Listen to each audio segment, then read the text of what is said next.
Okay, so now we're going to talk about some variations of the exponential model. If organisms reproduce only once and then die, the population has non-overlapping generations and can be modeled with what's called a discrete difference equation. And so little r sub d is, we're going to call that the discrete growth factor.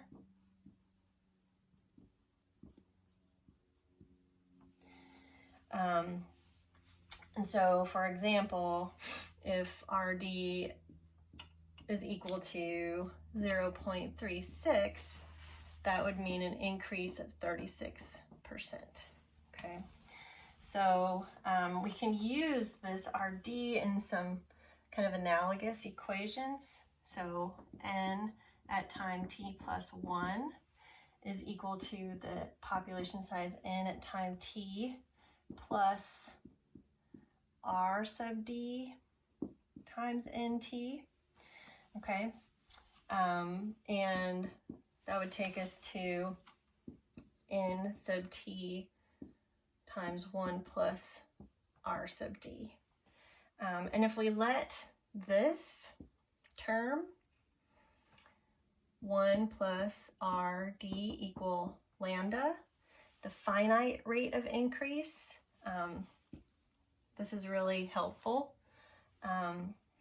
then, and lambda is always positive, then we can say n at time t plus 1 is equal to lambda times n at time t. And so, for example, if you wanted to know what's the population size in 2 years, that would be equal to lambda times, say, the n at year 1, which would equal lambda times lambda at time 0, or lambda squared n at time 0. And this idea that n at time t is equal to lambda to the power of t times n at time 0 is really analogous to this equation, okay, that you saw before. And we can solve for the limit. Let's see. So for example, this is kind of like, instead of a smooth rate of increase for plotting n by time, it's kind of like we have a population starting here. We have deaths, and we have births, and then we have deaths, and we have births, and we have deaths and births. Okay, so we're kind of plotting something more like this with this discrete growth. So births only occur in the spring, but deaths occur all year long, okay? And if our discrete growth rate was 20%, or in this case 36%, then 1 plus, 0.36, we'd have lambda of equal to 1.36.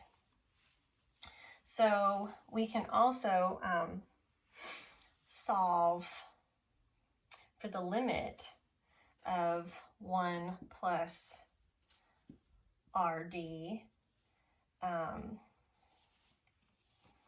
and that would give us e to the r, or lambda.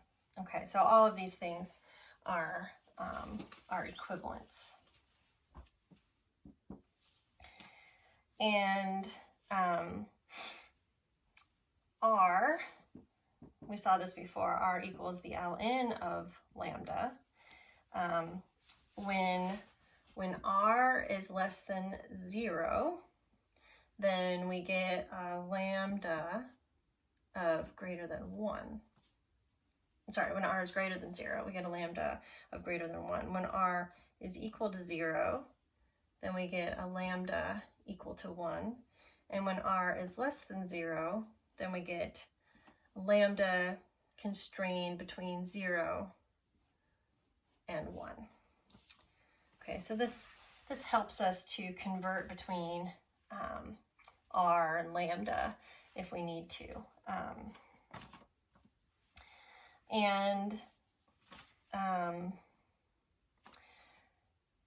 These equations, let's see, are determined by their inputs. There is mean and variance in R, right? So what we're learning in statistics, means and variance around R. That gives us a stochastic model. We can predict the mean population size, and yeah, there's some uncertainty, of course, because of variation in the population growth rate. Okay, we're going to do one more example after I erase the board.